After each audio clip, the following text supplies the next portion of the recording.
Bom, pessoal, é, vamos agora para o quarto e último vídeo, referente a essa conversa, né? Com tudo relacionado aí a acidentes domésticos. Nesse quarto vídeo a gente vai comentar um pouco mais sobre conduta emergencial, primeiros socorros. Claro que seria muito melhor se ele pudesse ter o nosso contato junto, né, num ambiente que ele pudesse estar fazendo demonstração prática, fazendo, enfim, um treinamento mais prático, porque observando, né, vão gerar mais dúvidas aí, a gente vai estar relacionando, mas quem sabe futuramente a gente vai, né, proporcionar isso para vocês. Vamos voltar aqui para a nossa apresentação.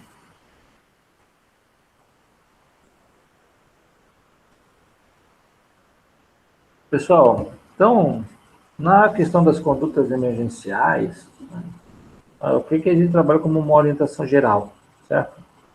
Primeira coisa, é importante ter calma. Ter calma se você vai ajudar uma pessoa, se você vai ajudar uma criança, um idoso, ou vai fazer uma chamada emergencial, é importante ter calma. Sei que é fácil falar, é fácil dizer, não estamos aí dentro de uma situação, mas calma é muito importante para poder pensar e muitas vezes escutar as orientações, né? Somente vinda pelo telefone, quando você está ligando, por exemplo, com o SAMU, você está ligando para o Corpo de Bombeiros, né? Ou você está ligando para a Defesa Civil, em que você está buscando ajuda. A gente já atuou, né, nas centrais de comunicação, nas centrais de regulação. A gente tem sentido, a gente sente bastante dificuldade quando as pessoas não têm calma, né? E, e às vezes dificulta a comunicação e às vezes pode até atrasar o atendimento ou dificultar a qualidade do atendimento, promovido principalmente por essas agências do meio externo, né? Uma coisa quando a gente vai fazer é reconhecer, né? Você vai fazer uma chamada emergencial, é importante, né? Três informações bem básicas. Uma é a questão do local, né? Dizer bem certinho a cidade onde que você está, o bairro, o endereço, um ponto de referência. Muitas vezes se localizando, né, na frente da casa para rapidamente uma ambulância ou uma viatura do Corpo de Bombeiros ou do SAMU logo localizar o local onde esteja ali uma pessoa precisando de ajuda, né?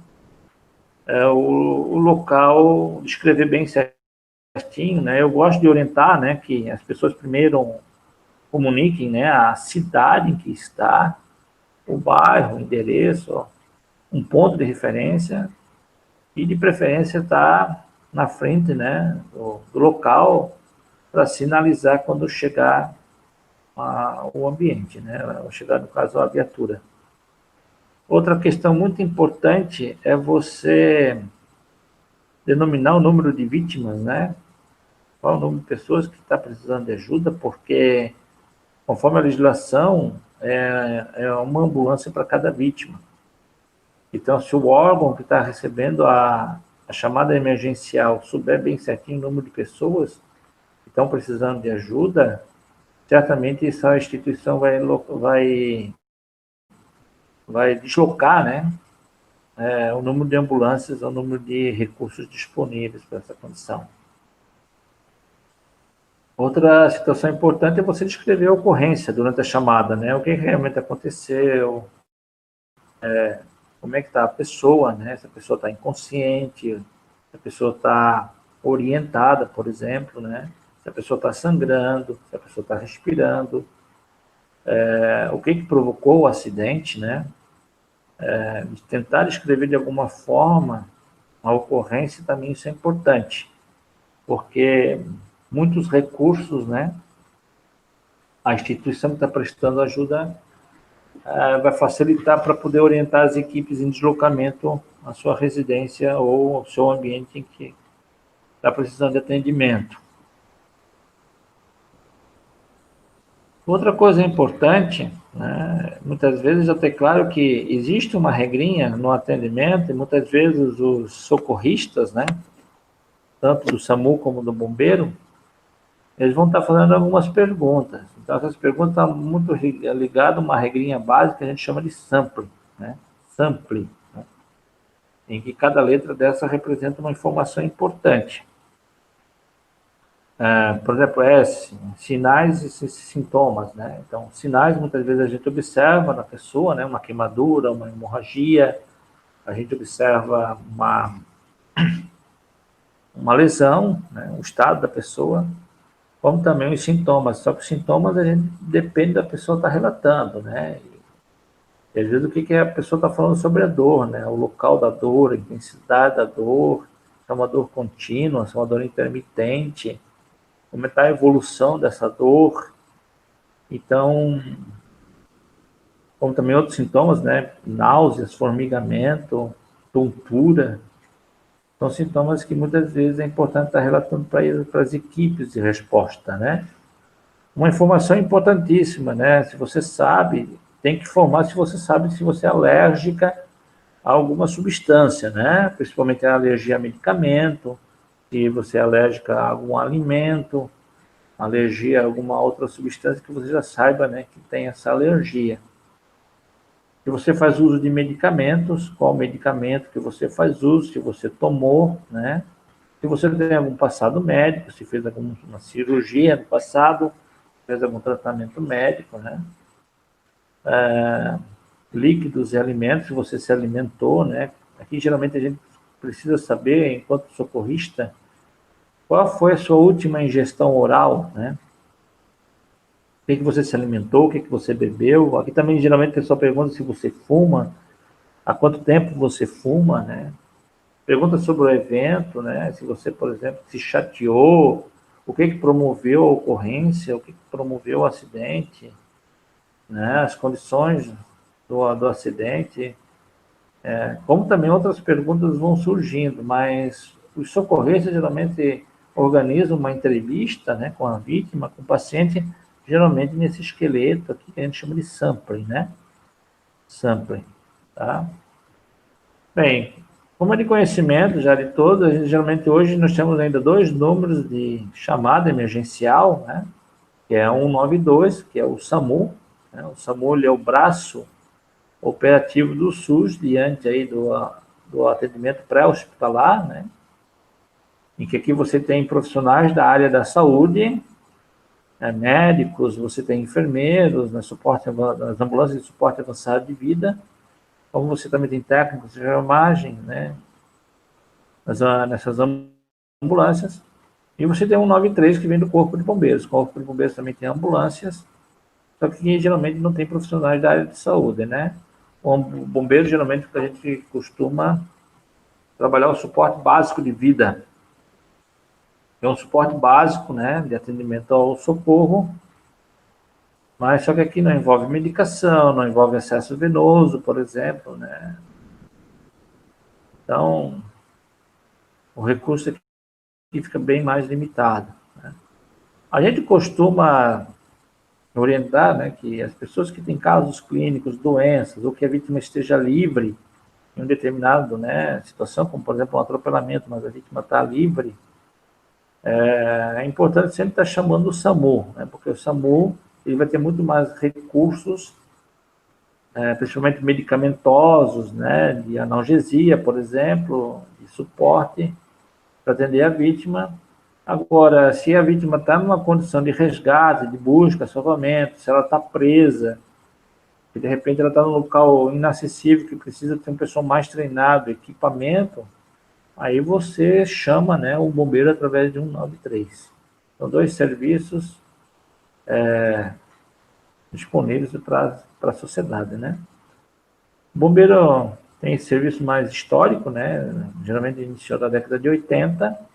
O SAMU iniciou, né, a partir de 2003 com a política de atenção às urgências. Tá? Lembrando sempre, né, quando você vai fazer uma chamada emergencial, ter calma, ter certinho essas informações, como local, o número de vítimas e a natureza da ocorrência. Outra coisa, se a cena te coloca em risco a segurança, né? É importante que você primeiro esteja seguro se você vai socorrer uma pessoa. Não adianta você entrar num ambiente que está inseguro e você ser mais uma vítima, né? Ser mais uma vítima. Então, primeiro tem que promover uma condição de segurança, né? A segurança, ela é importante. Então, de repente, às vezes, você pode adiantar, né, desligando a energia elétrica, controlando o princípio de incêndio, de repente, com segurança, né, usando extintores de incêndio. Mas se o ambiente não estiver seguro, tiver muita ameaça e o risco realmente estiver muito alto, é importante deixar isso para os profissionais da área de segurança, né? Outra coisa é confiar, né, pessoal? Confiar, principalmente quando você está fazendo a chamada emergencial, está confiando nas informações, nas orientações do órgão que está dando uma resposta, né? Então, o pessoal que vai atender um telefone, lá, seja no Corpo de Bombeiros ou no SAMU, já é um profissional treinado para te orientar. Então, é importante que você tenha calma e confie nessas orientações e informações para melhorar a qualidade do atendimento, ser mais rápido e, quem sabe, ainda você está promovendo os primeiros auxílios, né? Geralmente, esses primeiros auxílios, né, que vão ser solicitados, muitas vezes é afastar as pessoas, né? Muitas das pessoas se aglomeram em cima de uma pessoa que está passando mal, por exemplo, e essa pessoa precisa respirar, né, gente? Ela precisa respirar e você tem um monte de pessoas em cima que muitas vezes está prejudicando a ventilação do ambiente, né? Promovendo muitas vezes um tumulto, então é importante estar afastando. Em caso de engasgo, né, que vai obstruir as vias respiratórias, provocado por algum alimento, alguma secreção, é importante também estar fazendo manobras de desengasgar, né, porque se a pessoa deixa de respirar, a situação dela está ficando bastante complicada. Grandes hemorragias também, né, hemorragias graves, podem promover questão, né, uma perda de sangue, você está perdendo hemácias, você está perdendo toda uma circulação de oxigênio no teu corpo e as células estão deixando de serem, né, oxigenadas, né? Tá? Lembrando que, por exemplo, cérebro, coração e pulmão, que são órgãos vitais, eles podem ficar até 4 minutos, somente 4 minutos consegue ficar sem oxigênio. A partir daí começa a ter problemas sérios, né, de mortalidade desses órgãos. E sempre está atento aos riscos aos pacientes, né? Então, se você tem condições de neutralizar algum perigo, né? Como a gente falou, desligando a energia elétrica, às vezes fechando, né, o vazamento de gás, controlando algum ou retirando a pessoa, né, de algum ambiente de risco, né, retirando essa pessoa, se aquele risco pode promover o óbito direto da pessoa, você pode proceder desde que seja com segurança, né, pessoal? Desde que seja com segurança. Então, muitas vezes você, quando está fazendo a chamada emergencial, você pode ser orientado, né, para promover alguns procedimentos, né, com a vítima, no sentido de estar fazendo os primeiros auxílios, os primeiros socorros, até a equipe da ambulância chegar. Uma coisa importante, aqui tem duas fotos assim ilustrativas, né, pessoal? Aqui é uma representação. A gente tem uma pessoa que, por exemplo, ela pode estar desmaiada, né, pode estar numa condição e ela está numa postura que a gente percebe que ela está inconsciente, né, ela está irresponsiva. Só que essa postura de inconsciência, ela está irresponsiva, ela é uma postura muito perigosa, porque aqui a pessoa é inconsciente nessa situação, ela já está tendo um prejuízo respiratório, né? Com certeza, essa pessoa, se ela fica muito tempo aqui, ela não vai mais respirar, e isso pode ser uma situação bastante séria, né? Então, de repente, botar essa pessoa deitada num alinhamento, né? Alinhar a cabeça com o tronco, né? Com o corpo, abrir as vias aéreas dessa pessoa é uma condição importante. Por quê? Porque nessa condição de inconsciência ou de irresponsividade, a pessoa pode, com certeza, ela vai ter um prejuízo respiratório. Ela pode estar aqui com as vias aéreas obstruídas, né? E você tem um problema aí de falta de entrada de oxigênio para o corpo e né, comprometer a vida da vítima. Uma outra coisa importante, né, é você abrir, que a gente chama abrir vias aéreas, né? Então a cabeça, uma posição relaxada, porque a vítima está irresponsiva, inconsciente, você pode ter o rebaixamento da língua, a língua pode obstruir uma passagem de ar, né? E a pessoa não ter acesso ao ar atmosférico e não respirar. Então, com cuidado, né, você posicionar a mão na cabeça, levantar o queixo, é uma boa prática porque você promove a abertura das vias aéreas, né, superiores, você vai permitir uma passagem de ar e o ar vai ter acesso aos pulmões, aos alvéolos e assim a gente fazer a troca respiratória, né? Então, nessa condição, além do alinhar a pessoa, né, seja no chão principalmente, é muito importante que você faça a chamada abertura das vias aéreas, né? Simplesmente você alinha a cabeça com o corpo, né? Coloca a mão na testa, a mão no queixo, alinha, para que haja essa passagem de ar. Porque caso contrário, se a cabeça estiver, né, caída, ou estiver numa posição diferente, a língua pode estar rebaixada, né? E está promovendo a obstrução dessas vias aéreas.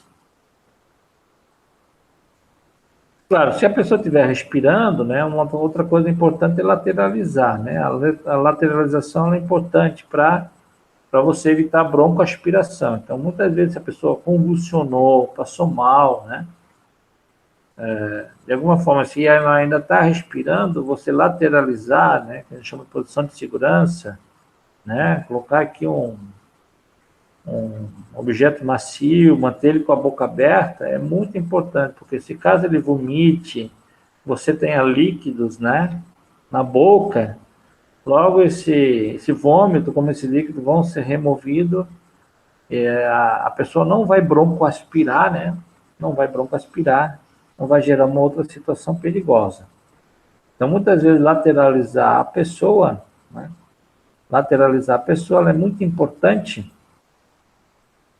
para evitar essa condição. Então, uma vítima que desmaiou, uma vítima que convulsionou, né? Ou teve um mal súbito, ou enfim, a lateralização é importante até a chegada do socorro. Caso haja uma condição que exista obstrução das vias aéreas, né?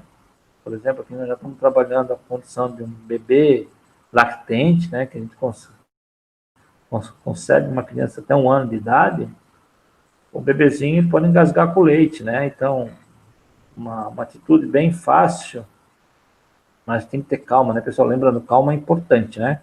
Nós estamos aqui chamando a manobra de Heimlich. Heimlich é um sobrenome de um médico alemão, ele inventou essas manobras, né, de suporte básico de vida, de socorro, e ajuda, né, muitas vezes a desengasgar uma criança.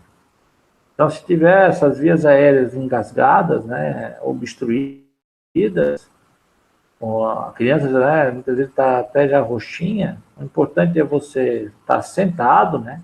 Estar sentado, pessoal, posicionar a criança, né? Cabecinha um pouquinho para baixo, né? Posicionar com a mão, bater um pouquinho, dar uns 5 tapas, né? Dar 5 tapas com essa região hipoternada da mão, né? Hipoternada a mão aqui, principalmente na linha das escápulas, né? Dar tapinhas leves. Caso ela não saiu, você pode virar a criança, né? Posicionar na sua coxa, ali na linha entre o mamilo, achar o osso externo, com 2 dedinhos, dá fazer 5 compressões, então alternando, né? 5 compressões torácicas com 5 tapinhas nas costas, Isso é uma atitude importante que, se você fazer com calma, tendo um pouco de paciência, né, certamente você vai desengasgar essa criança. Muitas vezes, por telefone, a gente passa essa orientação, o, o responsável está no outro lado da linha telefônica, né, facilmente ele consegue desobstruir essas vias aéreas, mas é importante ter calma, é importante fazer as coisas conscientes, com segurança, né? Então, você pode estar dando esses primeiros auxílios até a chegada da ambulância, né? Até a chegada da ambulância, e com isso você está, de alguma forma, já adiantando a prestação de socorro, né?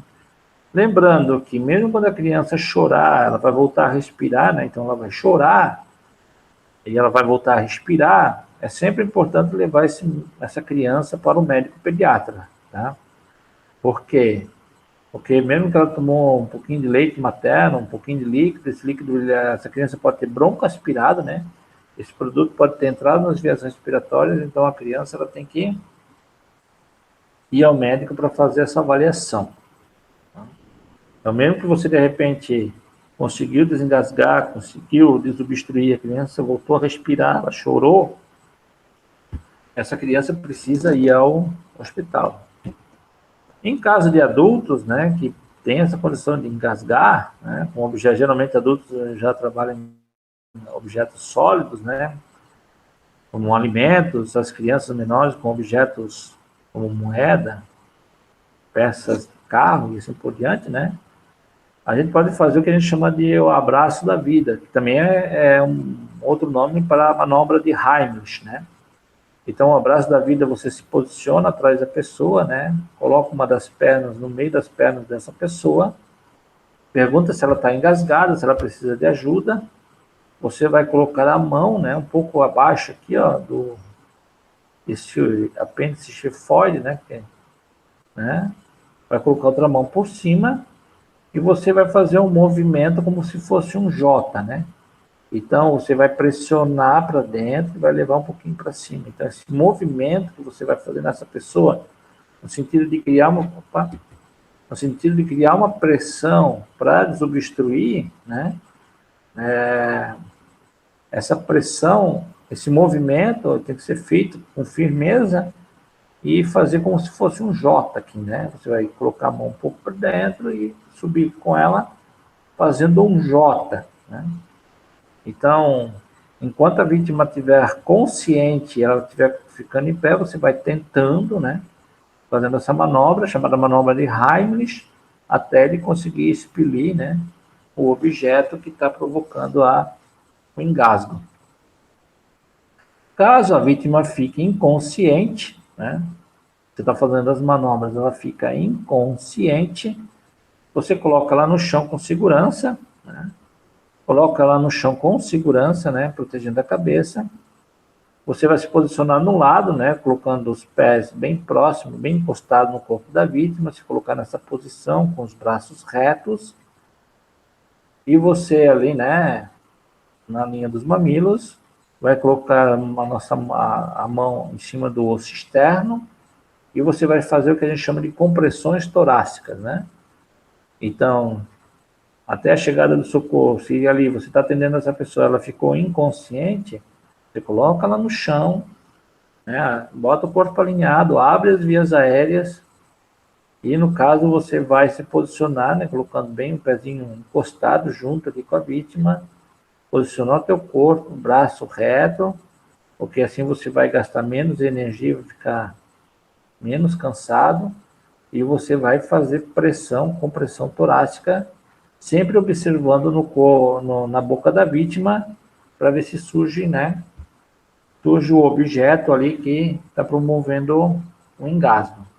Caso você não consiga, né, de repente, desengasgar, automaticamente as suas compressões já estão servindo como um processo de reanimação cardiopulmonar. Você já está dando um suporte, né, na medida do possível que você possa ter, dar um suporte para essa pessoa até a chegada do resgate. À medida que, de repente, aqui no caso a gente está usando uma técnica, né, só para ilustrar, que a gente chama de voz, né? Técnica de ver, ouvir e sentir a respiração, certo? Então, além de abrir as vias aéreas, isso aqui é uma técnica que muitas vezes a gente utiliza, né, chamada ver, ouvir e sentir, técnica voz, ver, ouvir e sentir, para justamente saber se a pessoa está, né, respirando. Está respirando, né? Lembrando, a posição melhor, né, seria lateralizar a pessoa, se caso ela está respirando, né, lateralizar a pessoa. Às vezes, em simples desmaio, que a pessoa ainda está respirando, está, às vezes, ali consciente, né, mas ela está fraca, você pode elevar um pouco os pés, né, da pessoa, elevar os pés, né, colocar no suporte. É importante cobrir ela, né, porque em caso de desmaio, isso é uma prática que ajuda bastante, né?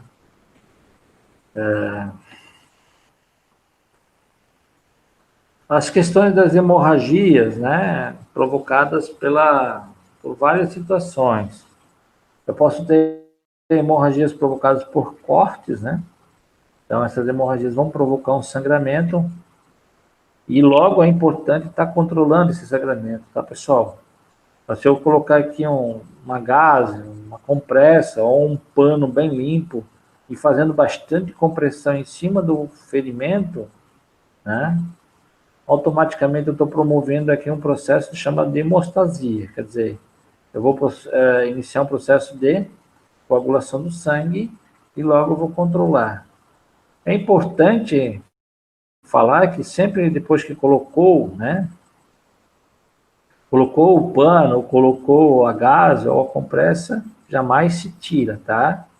Se caso ela ficar entumecida com sangue, você coloca outro pano por cima, né, um outro pano ou outro material por cima, jamais tira o primeiro, porque essa compressão, esse material vai facilitar muito a questão da coagulação do sangue e cessar a hemorragia. No caso das hemorragias nasais, que é muito comum em crianças e adolescentes, né, é sempre importante posicionar a criança ou a pessoa sentada, né, com o nariz um pouco inclinado para frente e você comprimir, né, de cima para baixo as asas do nariz, né?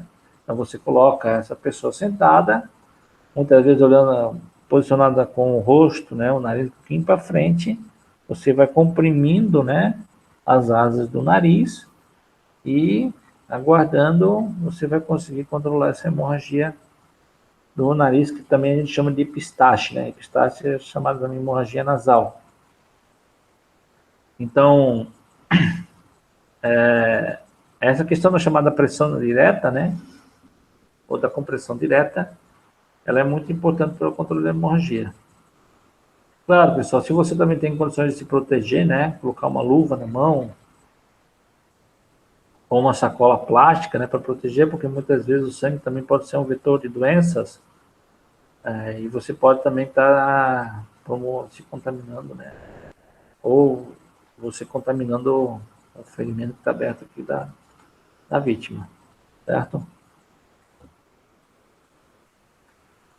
Outras situações são as chamadas queimaduras, né? Então, as queimaduras podem ser provocadas por radiações solares, podem ser provocadas por material químico, né? Nós temos as queimaduras químicas ou energia térmica, né? Nós temos as chamadas queimaduras de primeiro grau, que são geralmente aquelas queimaduras que são provocadas e deixam somente um vermelhidão na pele, né? Um vermelhidão é muito comum, as queimaduras de primeiro grau ser chamadas queimaduras solares, né? São queimaduras bastante doloridas, porque elas estão em cima de terminações nervosas. As queimaduras de segundo grau são aquelas que geram bolhas, né? Bolhas com líquido, né, pessoal? Geram bolhas. Jamais rompem as bolhas, tá? E as queimaduras de terceiro grau são geralmente as queimaduras aí mais profundas, né? As mais necrosadas, tá? São mais profundas, né? Então, as queimaduras de primeiro grau são as mais superficiais, geralmente é caracterizado por vermelhidão. As de segundo grau geram bolhas, né? E as de terceiro grau geram queimaduras mais profundas. Sempre é importante, né, para qualquer queimadura, você sempre está colocando, lavando em água corrente, né? Então, qualquer queimadura, seja de origem térmica ou de origem química, né, é importante estar sempre colocando a queimadura em água corrente, de preferência água tratada, né, porque a água tratada ela está livre de micro-organismos. Então, pegar qualquer torneira com água tratada é a melhor água para se tratar essa condição. Lembrando que geralmente em queimaduras químicas, né, provocadas por ácidos ou por produtos químicos, essa queimadura é importante ela ficar sobre água corrente por mais tempo, né? A referência é entre 15 a 20 minutos, né? Pessoal, nós estamos falando de queimaduras químicas, tá? Então, se eu ficar em água corrente por 15, 20 minutos, ela é importante. Por quê? Eu não, tem que lavar o ferimento inicialmente. Segundo, vai aliviar a dor. E esse tempo prolongado com o contato com a água corrente, né? A água também vai neutralizar o pH da lesão. E isso vai facilitar, né? Vai facilitar o tratamento depois do dermatológico aqui, né? Vai favorecer o tratamento do médico lá no hospital, tá? Então, geralmente, queimaduras químicas, a tendência é ficar mais tempo em água corrente. É muito comum em queimaduras o pessoal colocar muitas outras, principalmente acidentes domésticos, né? Colocar outras substâncias, né? Como, por exemplo, pasta de dente, colocar margarina. Tem uma prática aqui, no caso do desenho está representando a babosa, né? O sumo da babosa. A gente não recomenda, tá, pessoal? A gente gostaria que essa prática aqui fosse evitada, porque chegando ainda num hospital ou num tratamento, esse ferimento vai precisar ser limpo, né? Quer dizer, vai haver uma limpeza do local aqui, que a gente chama de debridação. Você vai precisar limpar, né? Limpar e durante essa limpeza vai ser muito dolorido, porque você precisa remover esse produto que foi colocado para daí haver a aplicação da medicação, do tratamento tópico, né? Então, a gente não recomenda, tá? Lembrando, né, pessoal, uma pessoa, a questão da broncoaspiração, em muitas questões, né, ligadas a acidentes domésticos, é um problema sério. Então, se a gente sempre puder manter a pessoa lateralizada, com a cabeça um pouquinho, né, caída, e com a boca aberta, certo? A boca é importante estar aberta, porque caso ela vomitar, a porta de passagem do vômito já vai estar aberta, né? Então, lateralizar é o que a gente chama de posição de segurança, né? Porque até a chegada da ambulância, até a chegada do socorro, essa pessoa vai estar respirando e, ao mesmo tempo, se ela vomitar, se ela regurgitar, né, promover salivação, por exemplo, esse produto ele não provoca broncoaspiração, né? Broncoaspiração é uma situação muito importante, tá? Bem, pessoal, assim a gente finaliza, né? A gente agradece aí pela atenção, agradece a oportunidade. É um pouco difícil, né? Através de uma videoaula assim, a gente está trabalhando, né? A gente está muito mais acostumado, né, com aulas presenciais, mas a gente já andou conversando com o professor Daniel Kerr, e talvez a gente vai ter um momento aí de dúvidas, ou um momento presencial que a gente pode estar trabalhando com um texto mais prático, né?